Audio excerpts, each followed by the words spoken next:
North Korea proclaims itself a nuclear power. While experts say the country is still some way off fulfilling its nuclear ambitions, it is pushing forward with efforts to develop an intercontinental ballistic missile with a nuclear capacity. Pyongyang is believed to already possess enough fuel for numerous nuclear weapons.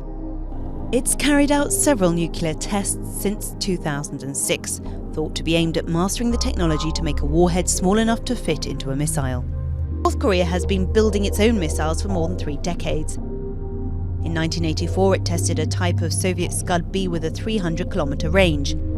It later built the Rodong-1 with a range of up to 1,300 kilometers. Then in 1998, its type Podong-1 missile flew over Japan, landing in the Pacific Ocean. Having observed a moratorium for more than 5 years, Pyongyang carried out several failed long-range missile tests in 2006, including launching a type Podong-2 believed capable of reaching Alaska. After further unsuccessful tests, in December 2012, North Korea successfully fired an Unha-3 rocket with a range of 6,000 to 9,000 kilometers to put a satellite in orbit. In January 2016, North Korea claimed to have tested a hydrogen bomb. This was followed a month later by the launch of another satellite using a long-range rocket, condemned as a covert ballistic missile test.